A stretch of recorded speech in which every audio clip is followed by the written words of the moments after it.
Hello friends, today we are going to discuss about graphite. Do you know what is graphite? You heard about this? Yes, graphite is a allotrope of carbon.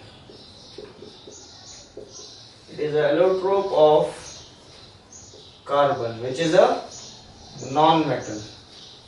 So how you know graphite? Graphite is a crystalline allotrope, and there are two types of allotrope in carbon. One is crystalline and another is amorphous. What is crystalline? Crystalline are the allotropes in which the composition or the carbon-carbon bonding in between the whole substance is same. There is no variation in a smaller part or a bigger part of the allotrope. So allotropes, those having same crystalline structure, same structure all over the carbon, all over the substance, is called crystalline. Now come to graphite. Graphite is an allotrope of carbon which occurs in free state. Graphite occurs in nature in the form of free state. दोस्तों आज हम बात कर रहे हैं graphite की. Graphite है क्या? ग्रेफाइट एक एलोट्रोप है कार्बन का जो क्रिस्टलाइन होता है. क्रिस्टलाइन का मतलब हुआ कि जिसका स्ट्रक्चर हर जगह एक जैसा होता है और ये नेचर में फ्री स्टेट में पाया जाता है. फ्री स्टेट का मतलब हुआ कि ये इसका रिएक्शन किसी और कंपाउंड, किसी और एलिमेंट से या फिर मेटल या नॉन मेटल से करके ये अपना कंपाउंड नहीं फॉर्म करता. ये हमेशा फ्री स्टेट में पाया जाता है. एक चीज और है, one more thing there is, graphite is prepared, it can be prepared artificially.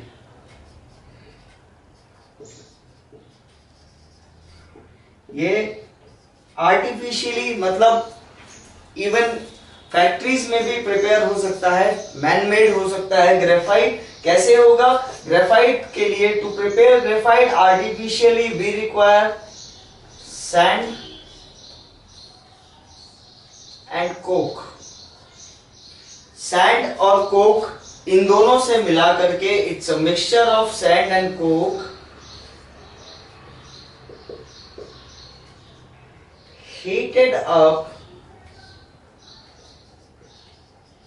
heated in electric furnace up to 3300 Kelvin. Artificially graphite को कैसे बनाया जा सकता है? जब सैंड और कोक का मिक्सचर किसी इलेक्ट्रिक फर्नेस के अंदर रखकर गर्म किया जाता है. कहां तक? ये 3300 केल्विन तक, 3300 kelvin. And by this we can prepare graphite artificially. What is graphite? How you will distinguish substance graphite? Now we will come to the structure of graphite. Graphite जो है हमें पता है कार्बन के आउटर मोस्ट में कितने electrons होते हैं. How many electrons are there in the valence shell of carbon? In carbon there are 4 valence electron और कार्बन का एटॉमिक नंबर क्या होता है? 6. Electronic configuration 2 4. तो ये जो आउटर मोस्ट में 4 इलेक्ट्रॉन्स हैं ये कार्बन के वैलेंस इलेक्ट्रॉन्स हैं. अब स्ट्रक्चर की बात करें तो ग्रेफाइट के अंदर हमने डायमंड पढ़ा था जिसमें एक कार्बन के साथ कितने कार्बन अटैच हो सकते हैं? 4. लेकिन ग्रेफाइट के अंदर एक कार्बन से सिर्फ 3 कार्बन अटैच होते हैं और एक इलेक्ट्रॉन फ्री रहता है. मतलब in graphite structure out of 4 electron valence electrons only 3 combine with other carbon and thus they form a hexagonal structure. Hexagonal structure. What do you mean by hexagonal structure? Hexagonal structure in which there are 6 carbon attached in a ring. क्या बात कर रहे हैं हम कि carbon का valence electron 4 होता है और ये एक बार में 4 बॉन्ड बना सकता है. किस तरह के बॉन्ड है ये कोवेलेंट बॉन्ड है. Graphite forms covalent bond. Graphite even carbon forms covalent bond with other carbon atoms and in graphite वो एक बार में सिर्फ 3 कार्बन से अटैच होता है और एक इलेक्ट्रॉन फ्री रहता है.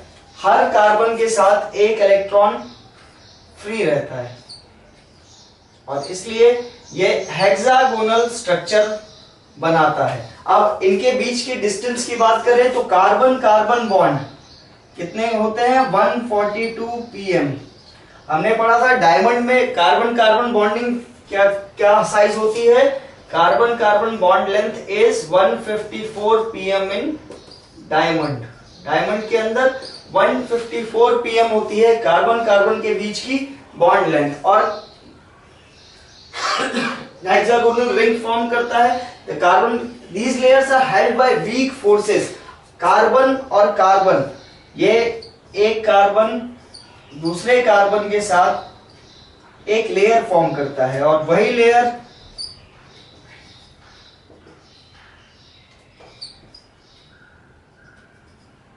अगर हम स्ट्रक्चर को देखें तो कुछ इस तरह का स्ट्रक्चर होता है,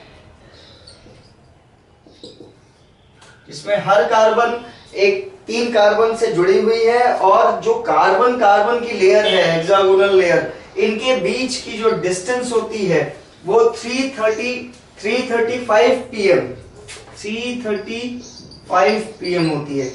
ये एक लेयर है कार्बन की ग्रेफाइट में, और ये दूसरी लेयर है। इन दोनों के बीच की जो डिस्टेंस है वो 335 pm है। इसका मतलब हुआ कि ये डायमंड की तरह कॉम्पैक्ट नहीं है, ये डायमंड की तरह कॉम्पैक्ट नहीं है। That's why graphites are soft and greasy. क्यों होते हैं सॉफ्ट? क्योंकि कार्बन से कार्बन के बीच की जो ये लेयर गैप है वो 335 pm है, जो कार्बन कार्बन बॉन्डिंग से ट्वाइस से भी ज्यादा है, दुगने से भी ज्यादा है। इसलिए ये सॉफ्ट होते हैं नेचर में डायमंड की तरह। इसी तरह ग्रेफाइट जो होता है ये ओपैक है। ओपैक क्या होता है? ओपैक सिस्टम हमने पढ़ा था, हमें पता है कि ट्रांसपेरेंट, ट्रांसल्यूसेंट और ओपैक 3 तरीके के सिस्टम होते हैं। ट्रांसपेरेंट में आर पार दिखता है, ट्रांसल्यूसेंट में धुंधला दिखता है, और ओपैक में आर पार नहीं दिखता, कुछ भी आर पार नहीं जाता। ठीक है, तो ग्रेफाइट जो है ये ओपैक होता है। इसके अलावा ग्रेफाइट में ग्रेफाइट के अंदर जो सॉफ्ट और ग्रीसी है वो लेयर की वजह से है। ग्रेफाइट का कलर जो होता है स्टील ग्रे से, स्टील ग्रे टू जो इसका कलर है वो वेरी करता है, स्टील ग्रे से लेकर के ब्लैक तक जो कलर है इसका ये वेरी करता है। इसका रीजन क्या है? इसके अंदर मेटलिक लक्ष्यर होता है। क्या होता है? मेटलिक लक्ष्यर। ग्रेफाइट के अंदर मेटलिक लक्ष्यर होता है। लक्ष्यर मतलब चमक। हमने पढ़ा था कि मेटल्स के अंदर ये प्रॉपर्टी होती है कि वो लक्ष्यरियस होते हैं, लेकिन ग्रेफाइट भी मेटल्स की तरह ही लक्ष्यरियस होता है। एक और चीज है, ग्रेफाइट के अंदर जब एक इलेक्ट्रॉन फ्री है, जो वैलेंस इलेक्ट्रॉन है हर कार्बन में एक इलेक्ट्रॉन फ्री है, तो क्या बनाएगा? वो फ्री इलेक्ट्रॉन इलेक्ट्रिसिटी कंडक्ट करने के लिए यूज होता है। That's why the graphite is a good conductor of heat and electricity. Like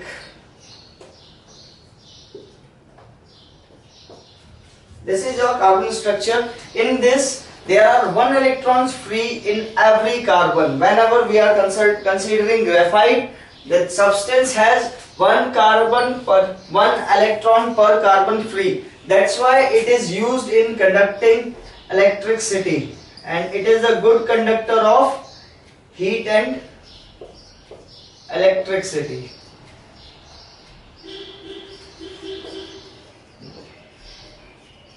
क्या कहने का मतलब है कि जब 4 में से एक वैलेंस इलेक्ट्रॉन हर बार ग्रेफाइट स्ट्रक्चर में कार्बन के फ्री रहता है, तो ये फ्री इलेक्ट्रॉन इलेक्ट्रिसिटी को कैरी कर सकता है, और इसीलिए ये गुड कंडक्टर है हीट और इलेक्ट्रिसिटी का। अब इसकी डेंसिटी जो होती है वो वेरी करती है 2 से 2.5 ग्राम पर सेंटीमीटर क्यूब। ग्रेफाइट की डेंसिटी आपको पता है, डेंसिटी क्या होती है? Mass upon volume. तो 2 to 2.5 ग्राम पर सेंटीमीटर क्यूब ये है ग्रेफाइट की density.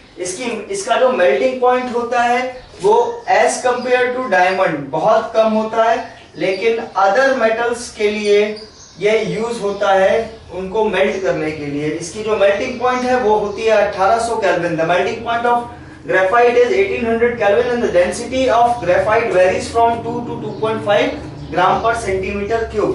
Now we will talk about the usage of graphite.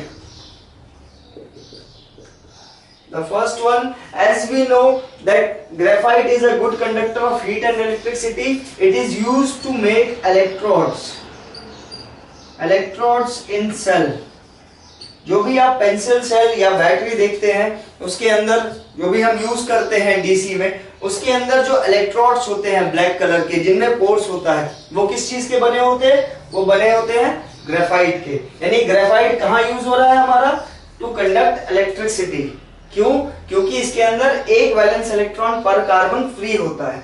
दूसरा, अगर हम देखें कि अगर ये सॉफ्ट है और ग्रीसी है तो ये किसमें यूज होता है? ये लुब्रिकेंट्स जो बनते हैं used in manufacturing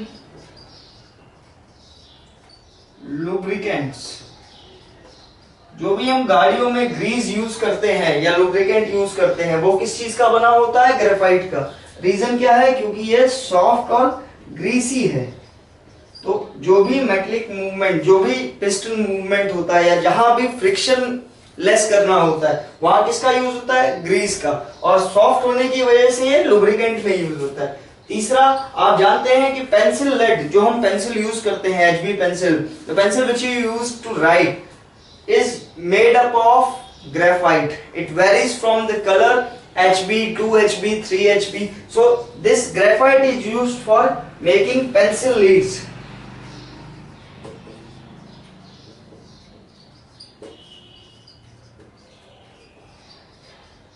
pencil leads बनाने के अंदर भी ग्रेफाइट का यूज होता है। इसके अलावा हमने, आपको शायद पता होगा न्यूक्लियर रिएक्टर के बारे में। न्यूक्लियर रिएक्टर क्या होता है? जो न्यूक्लियर बॉम्बार्डमेंट से एनर्जी प्रोड्यूस करता है जिससे इलेक्ट्रिसिटी मिलती है हमें। उसके अंदर भी जो स्पीड, जो इलेक्ट्रॉन्स होते हैं वो बहुत हाई स्पीड के होते हैं, बहुत तेजी से आगे की तरफ बढ़ते हैं।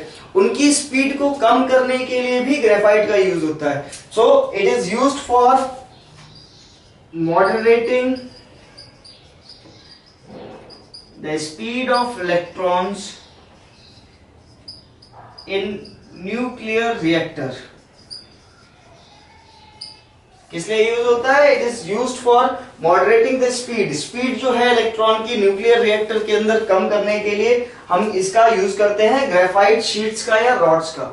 और इसके अलावा हमें पता है कि ग्रेफाइट के अंदर वीक इलेक्ट्रोस्टैटिक फोर्स होता है दो लेयर्स के बीच में, इसीलिए वो सॉफ्ट होता है और ग्रीसी होता है। That's it for your graphite topic. We will see you in the next video. Thank you.